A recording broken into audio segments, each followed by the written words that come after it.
જય શ્રી કૃષ્ણ મિત્રો. આજે હું તમને ગોંદ કતીરા અને ગોંદ વિશે જણાવવાની છું. અને પણ એ પહેલા હું નવા દર્શકોને થોડુંક જણાવી દઉં કે 11 ફેબ્રુઆરી થી શરૂ થયેલી મારી વેટ લોસ જર્નીમાં મેં અત્યાર સુધીમાં લગભગ 10 કિલો જેટલું વજન ઓછું કર્યું છે. લગભગ ને 10 કિલો જ વજન ઓછું કર્યું છે. અને સાચું કહું તો આ સફરમાં જેટલો ફાળો મારો છે ને એટલો જ મારા સબસ્ક્રાઈબર્સનો પણ છે. ઘણી વખત તમને લોકોને કમેન્ટમાં એવી માહિતી મને આપી દો છો ને કે મને પણ નવું નવું શીખવા મળે છે.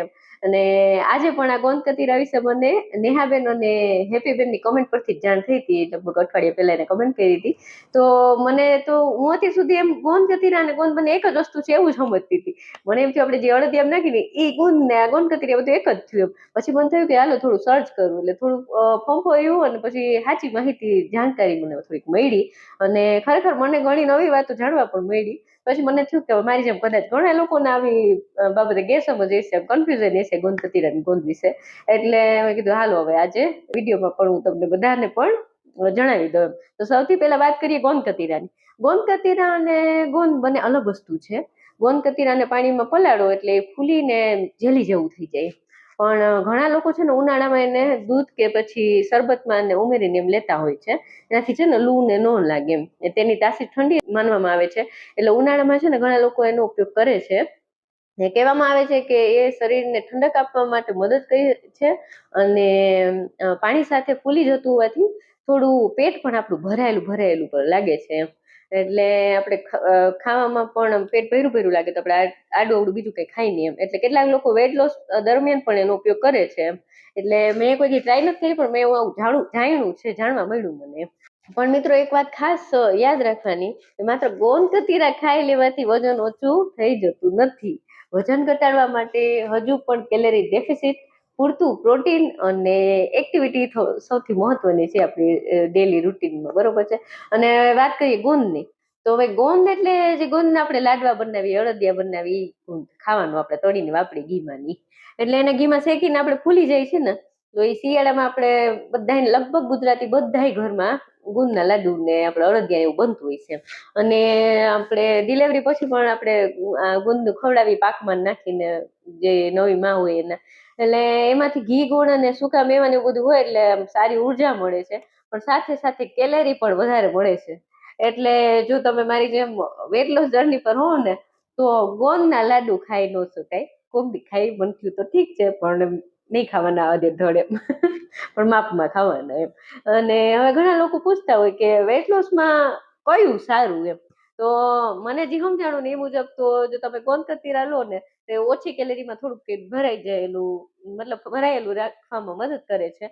અને ગુંદના લાડુમાં તો એમાં તો ગુંદમાં તો આપણે કેલરી હોય વધારે એમ ઘીનું તેલનું પ્રમાણ આવી જાય ટૂંકમાં. એટલે અને ઈ ના સારું એમ. અને હા, હું કોઈ ડોક્ટર કે ડાયટિશિયન તો નથી, પણ મેં આટલી 4 મહિનાની જર્નીમાં જે કંઈ શીખું ને એ પ્રમાણે માહિતી બધું આપું છું મારા વિડીયોમાં, તમારી સાથે શેર કરું છું.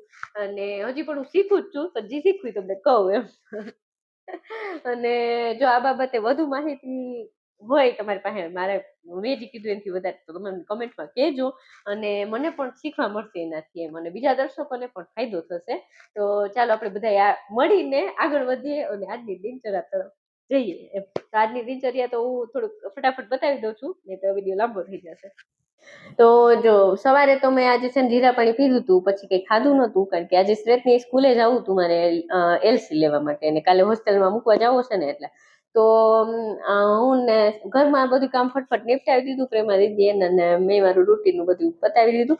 અને જલ્દી જલ્દી નાહી ધોઈને અમે ગયા સ્કૂલ બાજુ. હું શ્રેત ને મમ્મી તો અમારે રસ્તામાં બીજા એક અહીંયા ગુજરાતી છે ને એને ત્યાં બેસવા રૂકી ગયા હતા, ને હું શ્રેતને સ્કૂલે ગયા. અને પછી સ્કૂલથી ઘરે આવ્યા ને ત્યાં તો લગભગ 10:30 જેવું થઈ ગયું હતું. તો મેં કીધું હાલો આજ નાસ્તો રહી ગયો છે, ખાલી જીરા પાણી સવારમાં ગરમ ગરમ પીધું હતું સીપ સીપ કરીને, કંઈ ખાધું તો નહોતું. તો ત્યાં જ્યાં અમે જેને ઘર બેસવા ગયા હતા ને મારા સાસુ, ને ત્યાં પછી અમે બેઠા હતા ને એને લીંબુ શરબત કર્યું હતું. એટલે આજ મેં ખાંડવાળું લીંબુ શરબત પીધું છે. અને મજા આવી, બહુ દી પછી પીધું લીંબુ શરબત તો ખાંડવાળું. અને પછી મેં આવીને છે ને મેં કીધું હાલો હવે હાનનું કાલનું જે બતાવ્યું હતું ને પનીરનું શાક બનાવ્યું હતું વધ્યું હતું. તો મને એમ થયું બપોર ભૂખ તો લાગી જ, મેં સવાર નાસ્તો નહોતો કર્યો. તો મેં છે ને એ પનીરનું શાક અને 2 પરોઠા હતા ગરવામાં, નાની સાઈઝના, મીડિયમ સાઈઝના. તો એ 2 પરોઠા ને પનીરનું શાક ખાઈ લીધું. એટલે આપણે બપોરનું તો ઈ જ થઈ ગયું. ને અત્યારે રાતે મેં છે ને ઢોકળા કર્યા હતા, આજે ખાટિયા ઢોકળા. અને જે મેં કાલે બતાવ્યું હતું ને કે મારું બોલો પ્રોટીન પાવડર એટલે કે આપણે આ સોયાવડીનો પાવડર જે મેં રેસીપી બતાવી છે એક વિડીયોમાં, એ પાવડર કાલે ખતમ થઈ ગયો, બરોબર. એટલે આજે મારે બનાવવાનો હતો, બપોર સુધી આળસ થી તો અત્યારે હાંજે બનાવ્યો હતો. અને મેં છે ને જે ખાટિયા ઢોકળા બનાવ્યા ને એમાંય નાખ્યો હતો.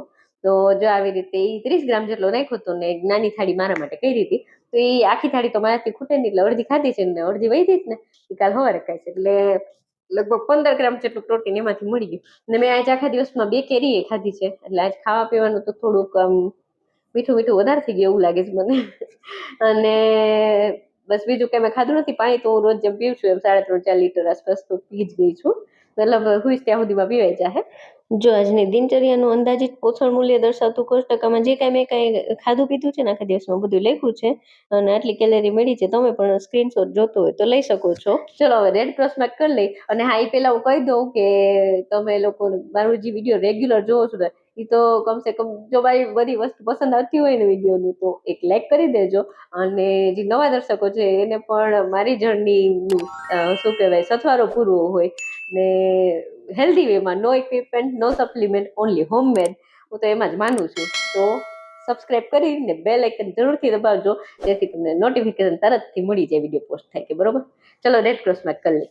ચલો આજે 20 તારીખ શનિવાર 2026 જૂન મહિનાની 20 તારીખ રેડ ક્રોસ માર્કનું નિશાન. કારણ કે આજનો દિવસ પણ મેં જેવું સોચ્યું તેવો ગયો છે.